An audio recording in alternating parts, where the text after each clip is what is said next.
Heyo everybody, and welcome back to another episode of The Dribble, the show where we take a closer look into the Boston Celtics, the rest of the NBA, and whatever else might come up. My name is Luke Irwin, and I am your host. We got a great episode for you today. A couple of weeks have come and gone in the NBA season. Things don't really look how we thought they would around the NBA. Things, kind of unexpected teams are up and coming, and some of the teams that maybe we thought would be on the top have not shown championship level play. But again, it's early, small sample size, but there are some things to talk about. We're going to talk about the Celtics 6-1 start. Yes, 6-1, doing well, but not the number one seed in the East. And we're going to talk about this past week of games where the Celtics suffered their first loss. And then we're going to do an early revisit to Hope's Hotel. Yes, last week's episode, we did our initial Hope's Hotel entering the season before any games were played.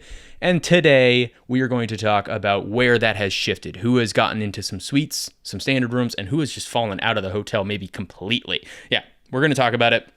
So that, and then of course, at the end of the episode, I'm going to detail the games heading forward in this week for the Celtics, along with the slate of games that you should watch out for around the NBA. So yeah, so much to get into. And personally, I suggest we do. Because this is The Dribble. Banner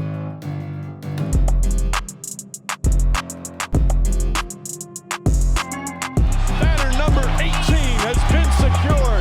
The Celtics are NBA champions.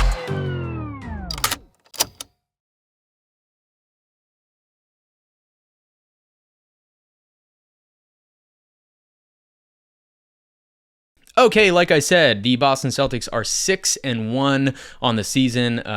This week they had 4 games. They had against the Bucks, the Pacers, and then 2 back-to-back games in Charlotte against Charlotte, a Monday night in Charlotte. It wasn't Monday night, it was Friday night and Saturday night. But of course, Jason Tatum famously 2 years ago said that he's always going to play. He's not going to take time off because even if it's a Monday night in Charlotte on League Pass, it's his duty and his job to kind of show out for the fans, which is relevant right now in the NBA because of the 76ers and Joel Embiid and their load management issues. We will get into that, but for now, let's talk about these Celtics. In the first game, we played the Bucks, who the Bucks are reeling. They are 1-5. Yeah, the Milwaukee Bucks are 1-5. They do not look good. And they are getting good production from Dame and Giannis, but they do not look good. In this game, the Celtics won 119-108, and Giannis and Dame were both combined 63, 17, and 13. So between the two of them, they scored 63 points, grabbed 17 rebounds, and had 13 assists, and they still lost by a lot. In this game, also, Jaylen Brown was our high scorer, and Peyton Pritchard put up 28 points, which, by the way, I will do it now. Player of the week, Peyton Pritchard. We're going to go ahead and give Peyton Pritchard the player of the week today because he has averaged in this week, in these 4 games, 18 points, 4 rebounds, and 4 assists on north of 50% shooting from 3 in 2 out of the 4 games. He shot 56 in one of the games and 51 in the other game in 2 of those games. And again, this was a big one. Jason Tatum wasn't playing so well in this game. He only had 15 points. And so we needed scoring from somewhere else, and Peyton Pritchard absolutely dominated. And he's just confident right now. That's all you can say. He's just been a spark plug. He's been consistent. He's been not afraid to shoot those threes, which kind of brings the defense out and opens up the driving lanes for the Jays and some of our bigs who, with Horford being older and KP not being in, the Celtics have been playing a lot of Queta and Cornet, which they're great, but they don't stretch the floor. They don't shoot threes. So with someone like Peyton Pritchard coming in, continually just at least be that threat on the perimeter, it has opened up the middle so Queta, Cornet can be a little bit more effective. But yeah, so we started out, like I said, beat the Bucks. Damian Lillard, after the game, had said that he felt like the Bucks had controlled the game for like 90% of the game, which is weird considering that their largest lead was 5 and the Celtics' largest lead was 18, and the Celtics ended up winning this by 11. So that'll give you an idea of where the Bucks are at right now, okay? Them controlling a game is being up by at most 5, and that was in the first half. So, it's just the Bucks, we're going to talk about them. They're abysmal, but that is, They're just no longer a big threat. The next game was the first game that the Celtics lost. This was against the Pacers. The Celtics lose 132 to 135 in overtime. This was a revenge game for the Pacers. I said it in my game preview. I do a game preview before every single game on Instagram. And before the game preview, I said this is going to be a tough game. The Pacers will probably pull this one out. They're going to have a lot to play for. They haven't been playing well all season.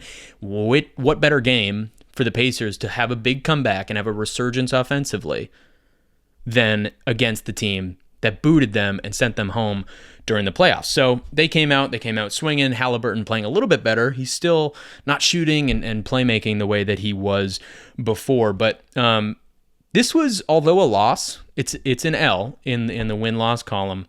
But it showed a lot of resilience from the Celtic group.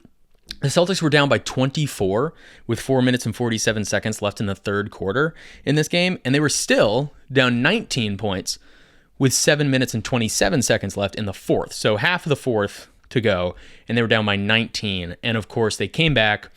They tied it up. JT, absolute killer. He had 37 points in this game. He plays so well against the Pacers. He ties it up going into overtime, but unfortunately, we missed some shots in overtime. Pascal Siakam played amazing, hits a dagger to put them up 3. Jaylen Brown misses a 3, and that's all she wrote. But a couple good things to take away from this game. It was a little bit reminiscent of the Celtics Game 3 on the road in Indiana of the Eastern Conference Finals, where we trailed by 18 points with 6 minutes left in the third. We were getting killed in the mid-range. The Pacers could not miss a shot, but Jason Tatum just led that comeback in that Game 3 on the road in the Eastern Conference Finals, racking up 36 points, 10 rebounds, and 8 assists in that game on 52% field goal percentage and 50% from 3. He was absolutely dominant in that Game 3, capping it off, of course, with that sweep behind the back pass to Al Horford in the corner for a 3 that really just capped off that comeback and led to that Celtics win. That pass by JB said, Jason Tatum made some big time plays. That pass behind the back into the corner, Al hanging in the fucking loop, like it was crazy. Like, yeah, it was that pretty. JT's performance in this game, by the way, JT's performance in the Eastern Conference Finals is greatly underappreciated. I know that Jaylen Brown won Eastern Conference Finals, and it's mainly because of that shot in Game 1, and I'm not going to play these politics of the Jays, but go look at the numbers and go watch the games of how well he played. I think the expectations on him were to be Michael Jordan. I mean, he had lines like 36, 10, and 8 on the road where the other team was shooting 70% from the field, and we were down 18. We could have folded it in, and he absolutely dominated that game. But we tried to do the same thing here. Like I said, Celtics turn on the switch, and then Tatum again in this one, 37, 8, and 4. He just likes playing in Indiana. He hit that game-tying 3. But here's the deal. This is my biggest takeaway from this loss is we're the defending champions, and we've come out playing tough. We've come out playing hard. We've come out playing fast, right? We look really good. We look hungry. We look competitive in every single game. And it's easy for a reigning champion to kind of fold in some of these games. Down by 24, down by 18 on the road. Who cares? It's the Pacers. It's early in the season. We're just not shooting that well. You can mail it in. And we don't. We decide, you know what? No, we're going to push this thing. We tie the game. And then after the game, we lose, right? And both JT and JB were like depressed and mad and angry. And they both had critiques, not on the team and what the team did to lose, but on what they did to possibly cause the team to lose. Both of them shot terribly. Jaylen Brown took over 30 shots and only made like 10 of them. And it was not a great shooting display from either of the Jays. But that attitude, it's just a random game in October, like the very start of the season. And our two best players are hard on themselves. They're down on themselves for a loss where we almost came back. It was almost a miraculous comeback. So that energy, that attitude from the reigning champ is really good. I remember Denver last year after winning the finals, they kind of started out sluggish. They'd lose some games and they just, you chalk it up as, well, whatever. We're still the defending champs. Doesn't matter. We'll put it together. But no, this team understands that night by night, every single game, you need to build a foundation to get yourself to where you need to be. And then after that, so we got that loss under our belts. Good to feel a loss. We had the Charlotte Hornets twice in Charlotte. Like I said, Monday night in Charlotte, Friday night in Charlotte, and Saturday night in Charlotte. Game 1, Celtics win 124-109. Game 2, Celtics win 113-103. It's always fun against Charlotte. JT always plays well. The only real notable thing here, we beat Charlotte every time. Jason Tatum, like I said, dominates them. Entering the game, Tatum was averaging 38.8 points per game in Charlotte over the last 3 seasons. 40 points per game, essentially, in Charlotte over the last 3 seasons. That's incredible. Yeah, JT's just always puts on a show for those guys. But the real takeaway here is Jaylen Brown was out on Saturday's game with a hip flexor issue, and then today he got a second MRI for it. So that means something is an issue. It means whatever they saw in the first MRI isn't matching how he's feeling and his progression. So we'll see if this becomes a longer term thing. Hip flexors are tough in the NBA. They can be nagging. They can be on and off all season. So I would rather him kind of get the rest he needs to get and get back into fighting shape. But look, Hornets are frisky. I like the Hornets. I love LaMelo Ball. He's been playing amazing. He played pretty well, dueling Jason Tatum in both of these games, scoring north of 30 in both of these games. And he just looks good. If he can stay healthy and this team can get some more wins, he becomes a more relevant star in the NBA. Okay, that's it for the Celtics week. I do want to jump into Hope's Hotel. Because like I said, last time we did Hope's Hotel was in the beginning of the year before anybody played any games. Things have changed. The NBA landscape has changed, and there's so much to talk about. So let's do it. I just want to jump into it. Hope's Hotel, by the way, for those who do not know, Hope's Hotel is my tier ranking list for NBA teams based on their title hopes. Their title hopes, where I believe their title hopes are. Everywhere in the hotel grounds, from the parking lot, no hopes, all the way to the penthouse, high hopes, right? And in between, you have the lobby, standard rooms, suites, penthouse, and then, like I said, off to the side are the teams in the parking lot. Let's start with the parking lot. Okay, so we have the Portland Trailblazers, the Utah Jazz, the Washington Wizards, the Atlanta Hawks, the Toronto Raptors, the Brooklyn Nets, the Charlotte Hornets, and the Detroit Pistons. Now, the Charlotte Hornets are still in there. It's just because they don't have a great record. They've been losing these games, albeit against some good competition. But I do see them moving up to the lobby at some point, and there are some lobby teams we will talk about that could potentially slide. So the only newcomer here that you'll see are the Jazz.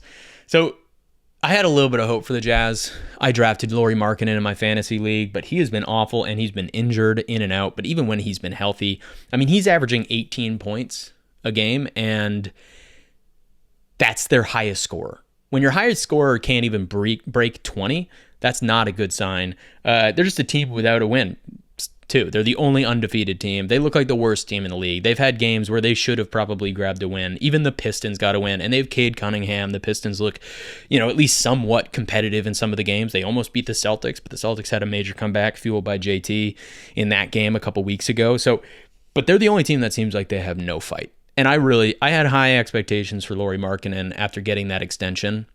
But clearly that extension meant nothing to him because they are looking terrible.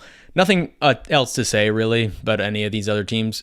Every team in the NBA right now is super talented. There's a lot of talent in the NBA, and they can win any given night. But these teams, Blazers, Jazz, Wizards, Hawks, Raptors, Nets, Hornets, and Pistons, are in the parking lot. Sorry, no hopes for these teams. Let's move to the lobby. So a couple of changes here you'll see. In the lobby, we currently have the Grizzlies. Yep, back from landscaping duty. The Sixers, the Bucks, the Bulls, all 4 of those new teams in the lobby. The Heat, the Pacers, the Pelicans, the Rockets, the Clippers, and the San Antonio Spurs. So yeah, you might know some differences here. The new teams, these are teams that upgraded from a space that was lower than the lobby, less hopes than the lobby. The Bulls and the Grizzlies, and then there are 2 teams that downgraded. Downgrades are the Sixers and the Bucks for good reason. So let's start with the Bulls, making that jump from the parking lot all the way to the lobby. Good for them, making it all the way there. They are 3-3, which isn't amazing, but they are number 1 in pace. They're playing fast. This Bulls team plays fast. They're number 1 in pace in the NBA. Their young talent is running, and they're playing confident. And they've beaten the Bucks, the Grizzlies, and the Magic. 3 pretty good teams. The Grizzlies are feisty. The Bucks obviously have Dame and Giannis, even though they haven't been playing well. And we're about to talk about them. It's still a formidable win to beat a superstar, 2 superstars on a team. And the Magic, who this was before Banchero's injury, which is terrible. We're going to get into that. But not the easiest wins. Zach LaVine, a.k.a. the poor man's Jason Tatum, has been playing well. He's averaging 23, 5, and 3 while shooting about 50% from the floor. He's back from injury. He looks good. Like I said, poor man's Jason Tatum. He's a great wing player. He's athletic. He's talented. And once he starts gelling with these young pieces, that's pretty good. Giddey from the OKC Thunder in that trade with Caruso. Giddey's finding a rhythm. He's leading the team in assists with 6.2 assists, and he's chipping in 15 points per game himself while shooting 48% from 3. So he's providing that 3-point shooting that they didn't really have at all last year. He's providing that at nearly 50% clip. They play fast, like I said, lead the NBA in pace. They play confident. They're averaging 27 assists per game, which is really good. That's what the higher level ball movement teams average. They're also the same exact 3-point percentage of the Boston Celtics. So the Celtics, obviously, they take a bunch of threes, but everybody knows the Celtics make a bunch of threes. They kill you with a three-pointer. The Chicago Bulls have exactly the same 3-point percentage as the Boston Celtics. So go figure. That's 38.1% from 3. So that's pretty good. So for that, the Bulls get a lobby room. We'll see what they can do moving forward, especially given their health. Kobe White, love him, and love some of their other young pieces. The Grizzlies. Last week, they were in landscaping duty. They've shown that they've done enough, that the on and off the court of Ja Morant, that disparity is actually true. They are playing with that high-flying Ja Morant attitude that they've been playing with every time he's on the floor. We talked about the win and loss disparity where they're 57 and 31 with him in the last 2 years, and I forget what it is, but well below 500 without him over the last couple of years. So he looks good. Zach Edey off to a slow start for them. He's the rookie that they picked up. But, you know, he's getting valuable minutes, learning how to play with a lot of the starters. So that should average out. Ja Morant is averaging 10 assists a game while putting in 20 points per game. So he's got a 20 and 10, which is good. A double-double basically every single night with assists. And this is with Bane and Smart not playing. So that's pretty good. Bane and Smart, they're only going to get better in the backcourt. So yeah, this team is formidable. Not enough to quite make it into a standard room, but they've made it into a lobby. Now for the downgrades. 2 teams. I mean, look, the downgrades are the Bucks and the Sixers. Okay, I'm gonna start with the Bucks because they're the talk of the town. The Bucks are 1-5 with losses to the Bulls. Yep. The Nets. Yep. The Grizz. Yep. The Cavs and the Celtics. Right. Cavs and Celtics, 2 of the best teams, probably the 2 best teams in the East. So that makes sense. But they're just old and slow. They've only beaten the Sixers, which was opening night, and they had no Paul George or Embiid. And that game was kind of close the whole time. Then they pulled away in the 4th. And the thing is, they're getting contributions from Dame and Giannis, except for one game where Damian Lillard only had 3 points. I have him on fantasy as well. I know it seems like I have everybody on fantasy, but he only gave me 3 points, but he only gave the Bucks 3 points. They lost that game. But there's a lot of games where Dame has 30. Giannis is averaging 30 points and 13 rebounds right now and shooting incredible from the field, and his plus-minus on and off the court is incredible. When he's on the court, their defense looks pretty good. When he gets off the court, when he is subbed in for Bobby Portis, there is anybody, I could score on this Bucks team. They're terrible defense, no rotation. Doc has no idea what he needs to do with this team defensively. They get scored on so easily when Giannis is not on the court. But the biggest problem with them, again, it goes to coaching, it goes to Doc, is according to Sports Radar, Dame has yet to set a ball screen for Giannis this season, meaning Giannis has the ball, Dame comes up, sets the ball screen. Not one. Not like, they don't even average one a game, but they haven't done one. And if you watch the Bucks with Drew Holiday, when Holiday was on the team, and with Pat Connaughton when he's on the floor, they like to run guard ball screens for Giannis so he can get downhill. That has been a key to his success and the Bucks' success for a long time. 0 this season with Dame setting the ball screen. And as far in the last two, there were 2 games last week where in the combined 2 games, they only ran 5 ball screens where Giannis was setting the screen. When Giannis is a big man, the big men typically set the screen. They only did 5. Giannis is not a typical ball screener. It's not where he likes to play. He likes to kind of roam around a little bit more. But of those 5 ball screens where he set a ball screen for Lillard, that's the whole point. When you have, the reason they got Lillard and the reason people were excited was you have a point guard who can shoot and you have a dominant big man down low who can get downhill. That is the formula for success when running pick and rolls and pick and pops. Yet they don't run it. They're not running any ball screens with Dame for a pick and pop, and they ran 5 in 96 minutes between them with Giannis setting it for a pick and roll. And of those 5, all 5 resulted in what Sports Radar determines as an open shot, a wide open shot. All 5 generated a good look. 4 of the 5 they scored on. How you're the Bucks and how you're Doc Rivers and don't look at that and think we need to do that every single time down the floor with them on, I don't know. I don't know why they're not doing it. It is working when on the small sample size. Do it more. They're also 27th in assists. There's 30 teams in the league. They're 27th in assist, and they're 17th in turnovers, which means that they don't pass it a lot. And when they do decide to pass it, they suck at passing. They turn it over. 27th in assists, 17th in turnovers. They don't run the pick and roll with Dame and Giannis. They stagger their minutes too much. They're old, they're slow. They're getting embarrassed by these teams. So that's why they've moved down. I can't put them into the parking lot. Obviously not. You have Dame and Giannis. Giannis is playing incredible. Giannis was my pick for MVP. I thought they'd be having better, and they could turn everything around. But man, they are definitely not a standard room or suite team. They are in the lobby. The other team, actually, before I go on to the Sixers, I want to talk real quick. The Giannis trade options, right? Like, if this continues where Lillard's just clearly not a team player, he doesn't look happy. There's no team chemistry too. If you watch them off timeouts, they don't like high five. Most teams have a camaraderie about them. They just look like they don't want to be there. It looks almost like Damian's forcing a trade. Giannis has talked about it. We know he wants to play in a bigger market. Did the Knicks maybe get rid of too many picks? Too late for Mikal Bridges? 5 first-round picks for Mikal Bridges. Did they maybe pull the trigger a little bit too late? And maybe in the next offseason, if they had some of those picks, they maybe could have thrown a package together for Giannis? I don't know. I like what the Knicks did. Don't get me wrong, and they're great, and they're gonna be really good as the season goes on. But did they miss an opportunity? I don't know. Lillard to the Heat. That's where he wanted to go. We'll see.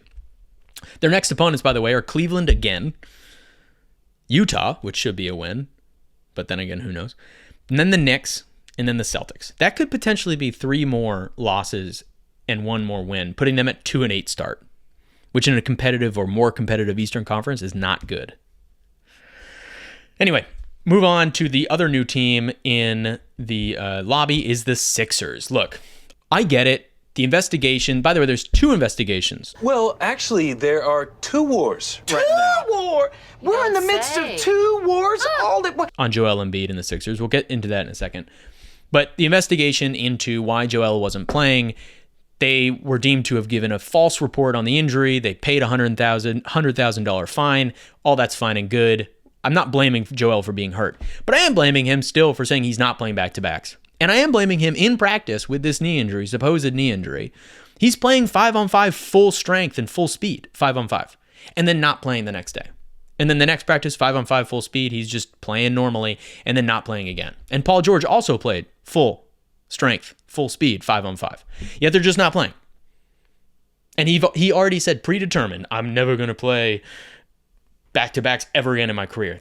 They have 15 back-to-backs this year. That's 15 games he just already said he's not playing. They're 1-4. 1-4. Like the Bucks. Bucks are 1-5. Sixers are 1-4. This is a tough Eastern Conference. You might not, if you keep this up and have him just kind of in and out of the lineup, no chemistry with the team. There's going to be no chemistry with the rest of the players. Plus, I said this last week, the rest of the players that have to play the minutes and fill the minutes for Paul George and Joel Embiid are all older. Kyle Lowry, 38.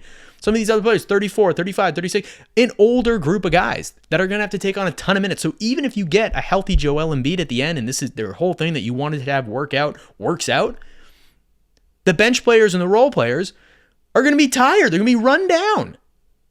And you're going to be in a lower seed, already 1-4, starting off bad. They have some tough games coming up. They could be a play-in team and then have to face the Celtics or the Cavs in round 1. Or they could miss the play-in altogether. I mean, the regular season is important, not only for seeding, but also for growing chemistry and for setting a foundation. We talk about it all the time. And like I said, there's 2 investigations on this team. Right now. Number 1 was the rest/injury misreporting, $100,000 fine. Number 2, recently, Joel Embiid in the locker room. Marcus Hayes, who is a reporter for Philadelphia, he gets in a physical altercation with a reporter. Because the reporter basically, it's kind of tough to say. The headline is that the reporter in a recent article mentioned Embiid's dead brother, which is I wasn't unable to find the article and get the real context. But however it's put, you don't do that. Leave family out of it, especially deceased family, someone like that.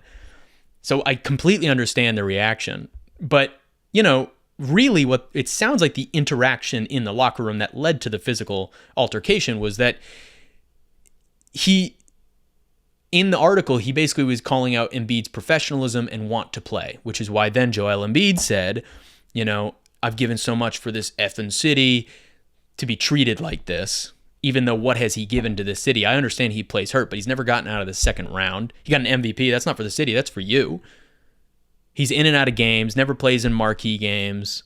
He complains all the time. He tries to hurt other players. He's made the city of Philadelphia, the Sixers, kind of a joke because he hurts other players and he's Mr. Load Management, trust the process. He's kind of made them a joke. So what have you done for the city, first of all?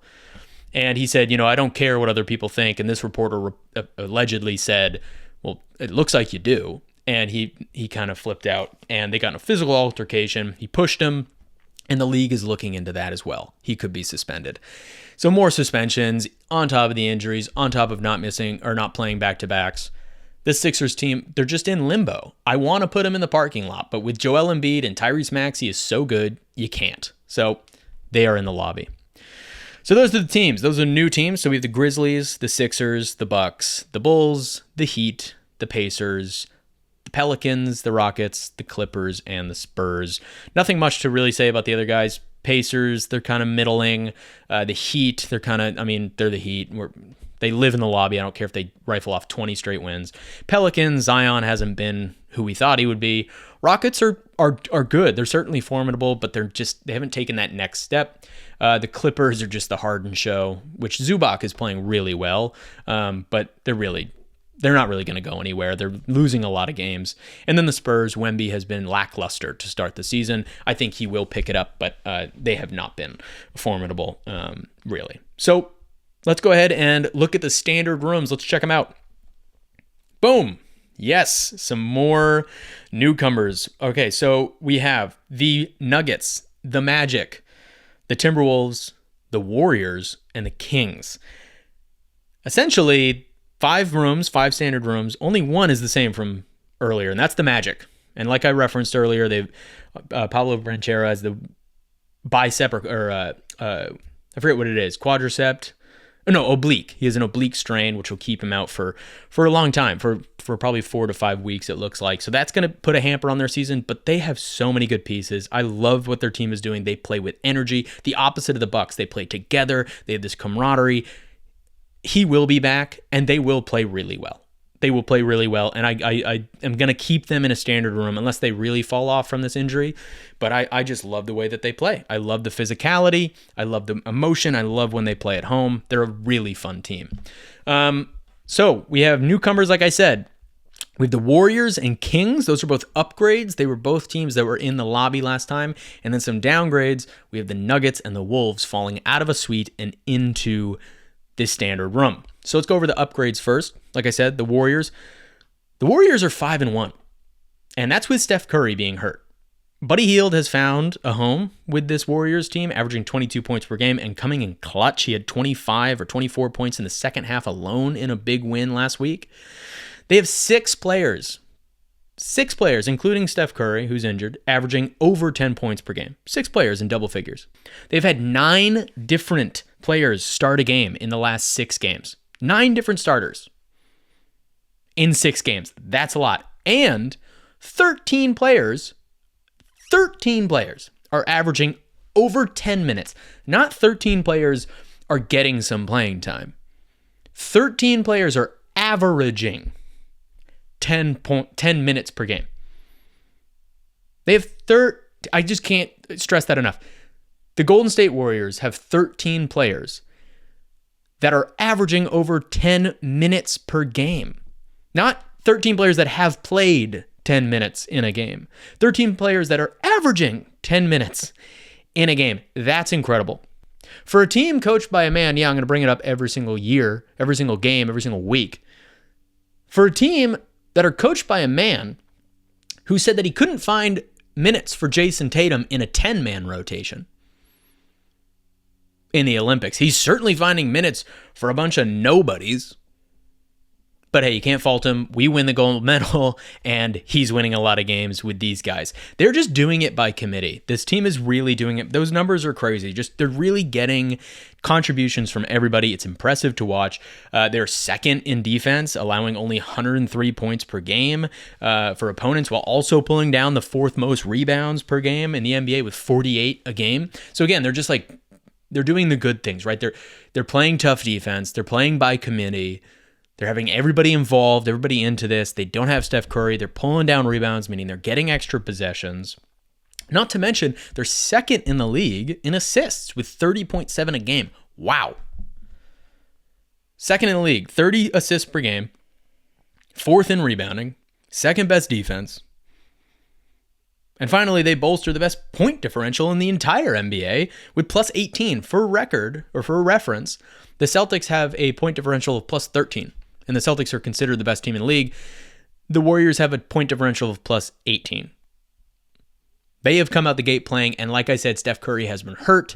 They're only going to be better, obviously, when the baby-faced assassin gets back onto the floor. Now, look, they're not in a suite because of a couple of reasons. A, it's too small of a sample size, right? But B, they have beaten the Blazers, the Jazz, the Pelicans twice, and the Rockets, which is good. And they lost to the Clippers. So they haven't played, the Clippers aren't very good. They lose to them. They beat 2 parking lot teams. And then the Pelicans twice, who Steph kills the Pelicans, but the Warriors beat the Pelicans every time. And the Rockets, which is a good win. But the Rockets are more of a middle team. So not the best schedule, small sample size. That's why they're not in a sweep. But man, if they can keep this up, incredible. The other team that was an upgrade is the Kings. I brought them from a lobby to a standard room. I just like this team a lot. I believe in this team a lot. If you want to hear a more in-depth analysis of it, last week's episode, I talked about this Kings team. I love DeMar DeRozan, his clutch scoring, his clutch shooting. He's one of those guys that can put them over the top offensively.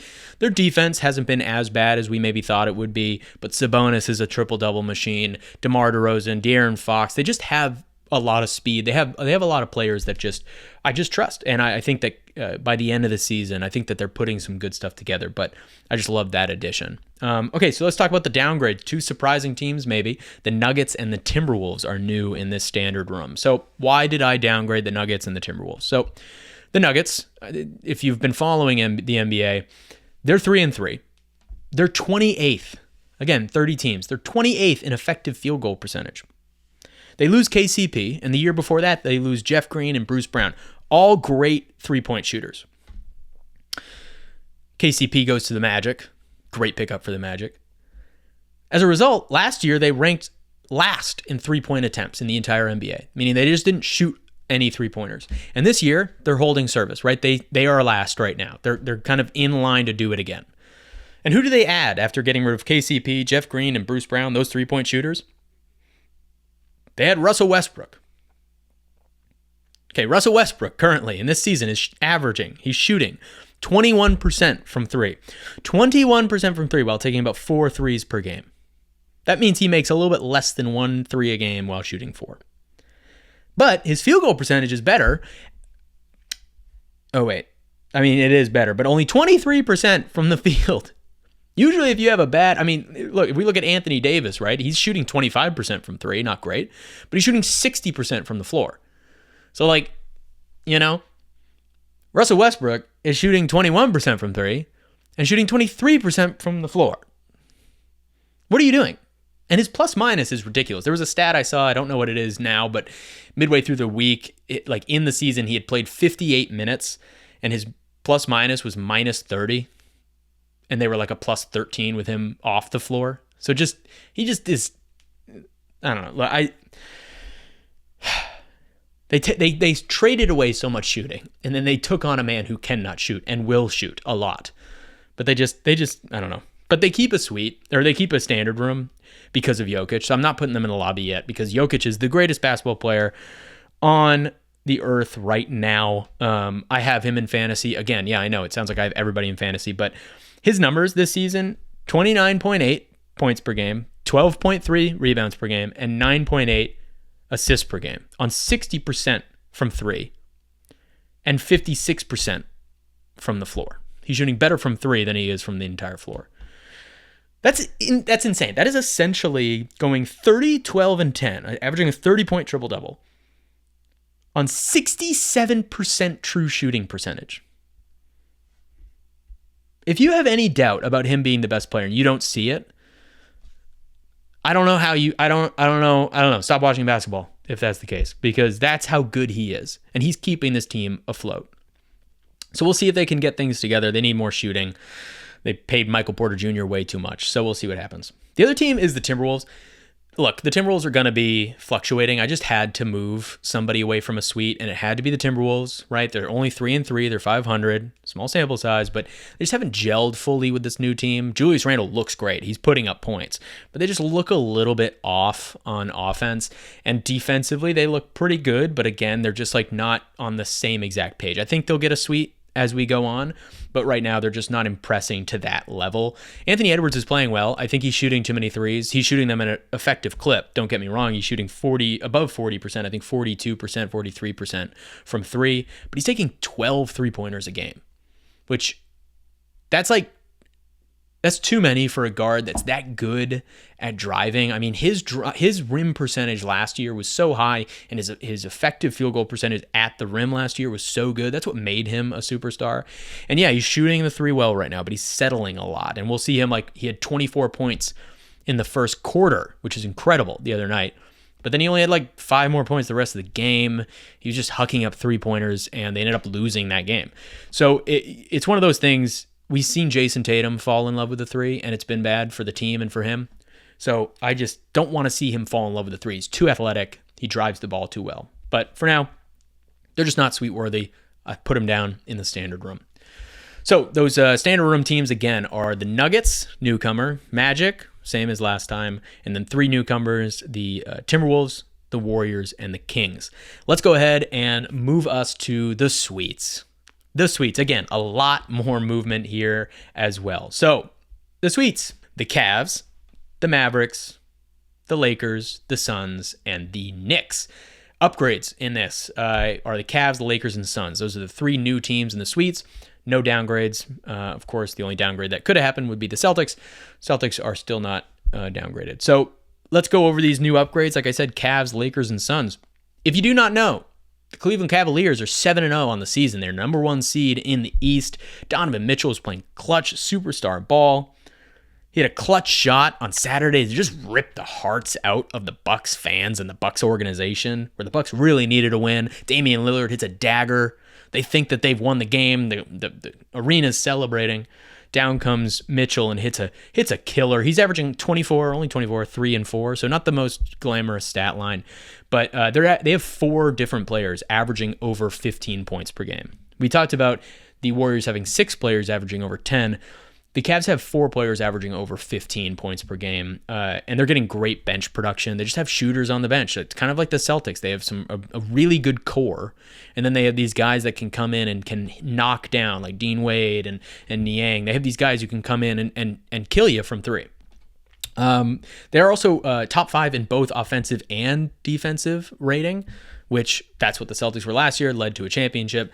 That's the formula that you want to reach, somewhere in the top 5. And Mobley and Allen are just beasts. I just love seeing this. Like it's like the twin big lineup, but they're so mobile and they're so fun to watch.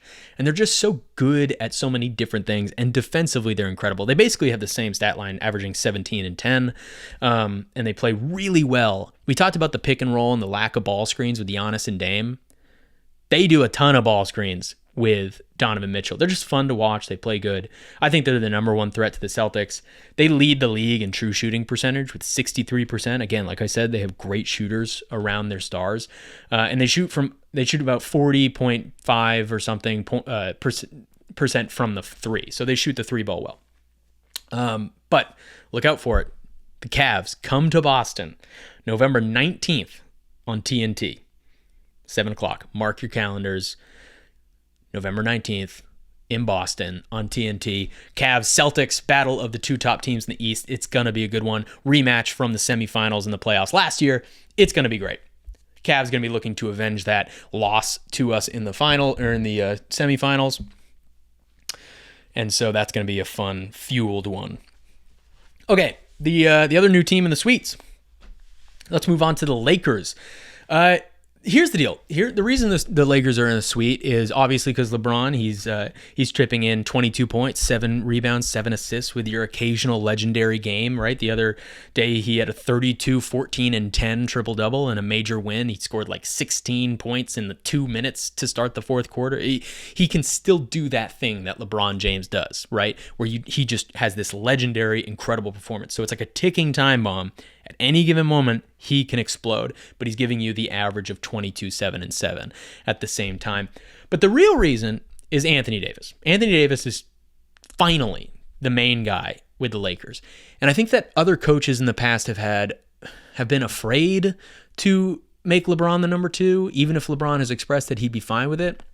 And JJ Redick just isn't. He's using these pieces how they're supposed to be used. He said before the season started, Anthony Davis, we have to run way more action through Anthony Davis. And they have, and here they are, looking really good. And they just look like a really big threat. They play great defensively. That's part of AD. He's just using him right. AD right now is league leading in points, 31.8, so like 32 points per game, while adding 12 boards and 3 assists. He's shooting 57% from the field, like we talked about. We also said he's only shooting 25 from 3, but again, he's a big man. That 25% will go up, and he'll only get scarier. But 57% from the floor, 32 points per game, 12 rebounds. I mean, it's just dominance right now. Just absolute dominance. He's the leading MVP candidate in my mind. Jason Tatum probably right below him. And then the 3rd, 4th spot, we'll talk about that for another episode. Like I said, AD's finally the man. I just think that's the way they need to do it. They need to run through him, and then they're getting great contributions from their bench. Could we possibly get a Celtics-Lakers finals?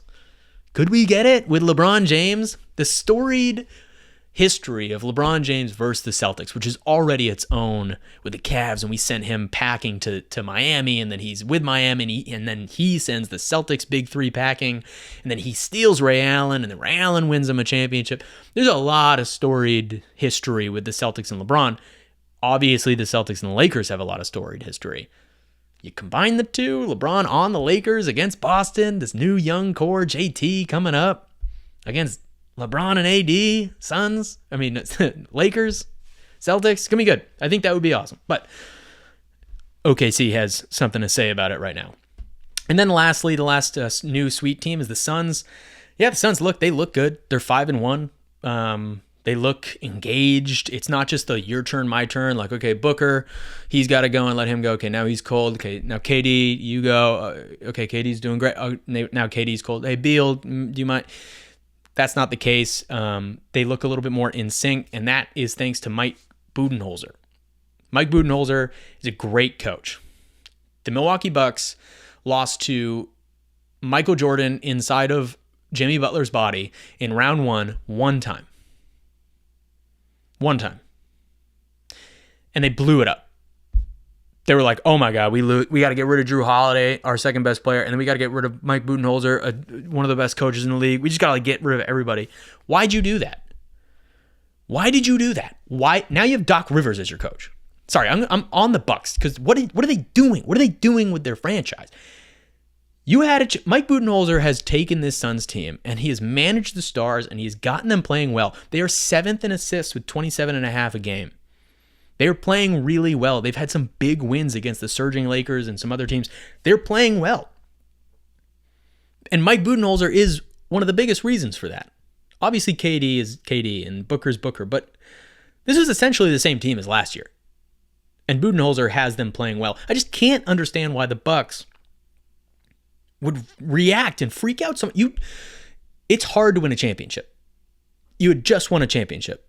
Then the next year, your team loses in the first round to, again, Jimmy Butler playing out of his mind, and Giannis was hurt for 2 of the games.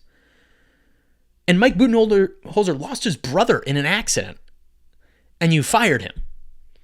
For what reason? No real reason. And then you got rid of Drew Holiday, who just won a championship with the Celtics and is clearly one of the engines that moves one of the best team in the NBA. You get rid of him, you get rid of Budenholzer, you bring in Darvin Ham, or no, not Darvin Ham, Lakers. I forget, Adrian Griffin. And then Adrian Griffin brings you to like a 31-13 record. Not bad, pretty good. Second in the East at the time. And you fire him and bring in Doc Rivers, who has an under 500 record to finish the year last year, and then this year is 1-5, and the team is in crisis mode. I know I'm talking about the Suns, but I can't help but talk about the Bucks. I just cannot believe the amount of strings that they've pulled to make themselves such a sorry franchise right now. And I hope they can get it around because I love playing Giannis in the playoffs. It's fun to watch. He's must-see TV. But man, this team. Anyway, those are the sweet teams. We have the Cavs, the Mavericks, the Lakers, the Suns, and the Knicks. Real quick, just to touch on it, Mavericks look good. Clay looks good. Luka's not playing well. We thought this was going to be an MVP campaign. He's not playing that great. He's not shooting the ball very well. But Clay looks good. Kyrie looks good. Lively looks really good. Luka will get it together. So this team stays in the sweets. And then the Knicks, again, not the best record right now, but I just like the way they're playing. Pretty judicial ball. I like the way that Cat has fit in a little bit better than I thought. Their defense needs some work, but that'll come around with the Tibbs team. So, again, they remain in a suite as well. Okay, let's go ahead and just show the penthouse. We know who it is. We have the OKC Thunder and the Boston Celtics. We know about the Celtics. We talk about the Celtics. They've been the best team for a while. They play with force. They play with pace. They play with intention. Jason Tatum is, top 3 in MVP right now. Jaylen Brown is a great number 2. Drew Holiday, Derek White, Peyton Pritchard, Sam Hauser, Al Horford. All these guys can shoot lights out. The other thing that I want to talk about the Celtics real quick is just that we are getting such great bench contribution, and we're getting early bench contribution. The only bench player I'm not happy with right now is Xavier Tillman. He just hasn't fit in the way we wanted him to. He's not as much of a 3-and-D guy that we thought he could be as a big man. He throws the ball away. He's a step behind. He's missing people on the defensive end, missing matchups. It's just not quite fitting in. But Joe Mazzulla is playing a ton of Jordan Walsh, which I'm loving. He just has a nose for the ball. He plays well, and he doesn't shoot the ball very well, but that can come around. But I like him playing a lot. Neemias Queta has been amazing. He's so long. He provides such good rebounding for this team. He's stable. He's always in the right place. He plays great defense. Luke Cornett, we know how good he is. So this team's just deep with like a lot of really good players. And then, of course, up front, you have one of the best players in the league, top 5 for sure, with or without a cut. Jason Tatum is top 5. With a cut, he might be top 3, not 2 or 3. And then you have, obviously, Jaylen Brown and all those guys. So then you have the OKC Thunder, who they're also undefeated, them and the Cavs. They're also undefeated. They're 6-0. Shea is playing well, but it's kind of the pieces around him. Shea's averaging 26, 27 points a game. But Chet Chet Holmgren, after being second in Rookie of the Year last year, has come into his own, averaging 18 and 10 a game from 55% from the floor as well. They're first in defense, giving up only 97 points per game. In 2024, giving up 97 points per game? I don't even know what I can equate that to. I don't know, but it's just crazy. 2024, under 100, and not just 99.8. 97 points per game. Incredible defense. 13 steals per game, which leads the NBA. And they don't even have Isaiah Hartenstein yet, who I think is going to be one of their best and biggest key pieces. They're just a force. They're big. They just have size and length and versatility, plus a superstar in Shea who can just kill you any given night offensively. Their only downfall, though, is that they are 21st in three-point shooting with only 34% per game. They are relying heavily on their defense to win these games. 97 points per game will get it done. But as the season goes on, that's something to watch. Just three-point shot is needed in today's NBA. And 97 points per game, I mean, maybe it will, but it's not going to hold up in today's NBA. So, plus they've only beaten some easy competition. They've played the Nuggets, the Bulls, the Hawks, the Spurs, the Blazers, the Clippers. I mean, I know the Nuggets, but even the Nuggets are a middling team. Everybody's talking about why they're not playing well. I mean, and the Bulls are fine. They made it out of the parking lot, but I mean, they're still the Bulls, the Hawks, the Spurs, the Blazers, the Clippers. I mean, come on. They're not the craziest stretch. It makes sense that they're holding some of these teams to such low points percentages. But and then they play the Magic next. So, and again, they're without Paulo. So it's one of those things. So, but they rule. They're so fun to watch. Shea is so good. He can kill you at any given time, and their defense is just incredible. But the three-point shooting, 34%, something to look out for. That's what kind of lost them that semifinals round against the Dallas Mavericks. Their shooting was just off with Jalen Williams and all these guys. They just couldn't find the range. So something to look out for. And then also, they just haven't played the best competition. So we'll see how that goes. So that is Hope's Hotel. Let's give one last look at it. I will go ahead and read everything off. So in the parking lot, Blazers, Jazz, Wizards, Hawks, Raptors, Nets, Hornets, and Pistons. Sorry. And then in the actual hotel, in the lobby, Grizzlies, Sixers, Bucks, Bulls, Heat, Pacers, Pelicans, Rockets, Clippers, and Spurs. And then the rooms, we have the standard rooms, the Nuggets, the Magic, the Timberwolves, the Warriors, and the Kings. And then in the suites, we have the Cavs, the Mavs, the Lakers, the Suns, and the Knicks. And then in the penthouse, the highest hopes, the highest title hopes, we have the OKC Thunder and the Boston Celtics. Reminder, in the penthouse, it will always be one West team and one East team. Okay, if you're like, maybe the Cavs should be up there instead of the Thunder, it's one West team and one East team, and those are the two penthouse teams. Okay, so that was Hope's Hotel. Real quick before we go, I'm going to give the slate of games coming up for the Celtics, along with some games to look out for around the NBA. Celtics games this week. On Monday, at Atlanta at 7:14. For some reason, the game's listed at 7:14. I don't know. But at Atlanta, around 7. And then on Wednesday, mark your calendars. This is the one that we have been waiting for. Golden State and Steve Kerr come to Boston Wednesday on ESPN at 7:30. Steve Kerr, famously, 2 DNPs for Jason Tatum, and he has come on a mission averaging over 30, 8 rebounds a game, and 5 assists a game. He is, like I said, 1 or 2 in the MVP ladder right now. He is surging, and he is mad. He's on a mission, and Steve Kerr gets a lot of that blame.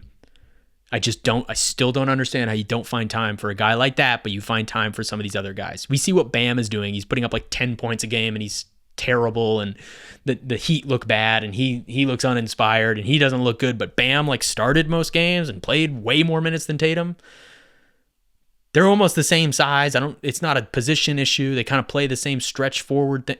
I don't know. I don't know how you do that. Anyway, Brooklyn on Friday in Boston. The Nets come to Boston, and then on Sunday, another game against the Milwaukee Bucks at 3:30. That's a Sunday game, a matinee. And then some games around the NBA. This Monday, Bucks-Cavs rematch. See if the Bucks can get some redemption. Wednesday, the OKC Thunder to Denver. That's going to be a good one. We kind of thought that would be the Western Conference Finals matchup last year, but look out for that one. And then on Friday, a few games. We have Suns at Dallas. That'll be a good one. KD versus Luka. Miami at Denver. That's a 2023 Finals rematch. That could be a good one. Golden State at Cleveland. That'll be a really good game. We have Golden State playing really well right now. And then obviously the Cavs are one of the best teams, if not the best team in the East right now. And then I would say Sixers at Lakers. But Joel Embiid, who knows? He might not be there. He might be beating up reporters. He might be, I don't know what he's doing. So I would say that'd be a great game. Embiid versus LeBron and AD. Embiid and AD, that'd be a great battle. Who knows? He might not play. And then Sunday, finally, Knicks at Pacers and Dallas at Denver. So really good games coming up. All right, well, that's about everything I wanted to talk about this week. Exciting week in the NBA. Can't wait for what's to come. I'm going to be doing more of the film breakdowns, the film sessions. I've had a lot of people like those, so we are going to do more film breakdown to see what the Celtics are running exactly to get the production that they're getting. All right, well, that's it for me. Hope you guys enjoyed, and we're going to do it all again later this week because this is The Dribble.